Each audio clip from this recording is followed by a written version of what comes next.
Assalamualaikum warahmatullahi wabarakatuh. Bismillah walhamdulillah wassalatu wassalamu ala rasulillah wa ala alihi wa sahbihi wa mawalah. Sahabat-sahabat pecinta Quran yang dimuliakan Allah, banyak sekali kepenasaran dalam Al-Quran yang perlu kita follow up-i. Dan salah satunya yang ingin kita bahas adalah di dua ayat. Yang pertama di surat Al-Baqarah, ayat yang kedua. Kemudian yang kedua adalah di surat Luqman, ayat yang ketiga. Alif Lam Mim, dzalikal kitab la raiba fi hudal lil muttaqin. Jadi ayatnya diakhiri dengan hudan lil muttaqin. Sedangkan di Luqman, Alif Lam Mim, tilka ayatul kitabil hakim, hudaw wa rahmah lil muhsinin. Ini menarik bagaimana Allah menambahi kata rahmat di surat Luqman, sedangkan di Al-Baqarah tidak ditambahi. Kalau kita lihat ending ayatnya, di Al-Baqarah adalah Al-Quran sebagai hudan, sebagai petunjuk. Bagi siapa? Lil muttaqin, bagi orang-orang yang bertakwa. Jadi takwa ini diibaratkan kalau kita sedang perjalanan, akan melewati suatu perjalanan rute yang berbahaya gitu ya, maka kita akan melakukan persiapan-persiapan. Itulah orang bertakwa, dia akan waspada ya, dalam perjalanannya dan lebih kepada internal dirinya. Nah, orang-orang yang punya semangat menjaga diri, maka ketika hidup bersama Quran, dia akan mendapatkan Quran sebagai hudan, sebagai petunjuk. Nah, yang kedua di surat Luqman, hudan wa rahmah.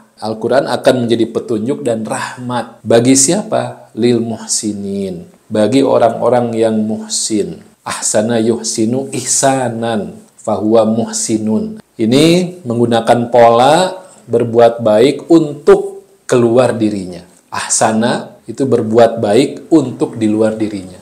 Jadi muhsin adalah orang yang memikirkan bagaimana kebaikan itu ada pada dirinya dan juga membagikan kepada yang lain.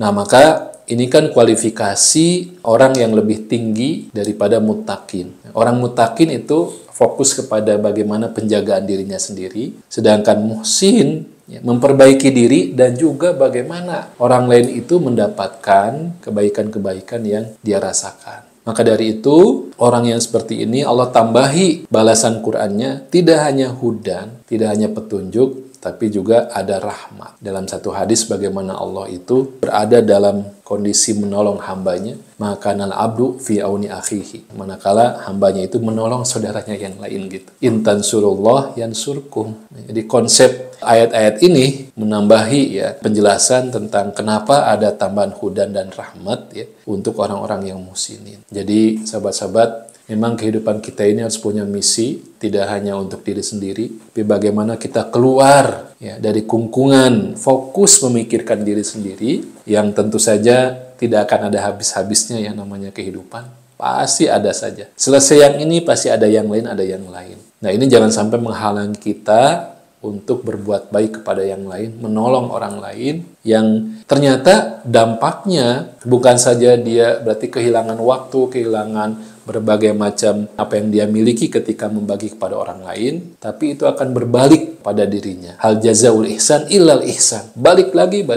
Semoga Allah yang memberikan kepada kita semangat untuk belajar Quran dan Allah menolong kita untuk bisa menemukan ya jalan-jalan untuk belajar Quran tersebut dan membawa kita pada petunjuk dan sekaligus rahmat yang dijanjikan dalam ayat-ayat ini. Amin ya rabbal alamin. Assalamualaikum warahmatullahi wabarakatuh.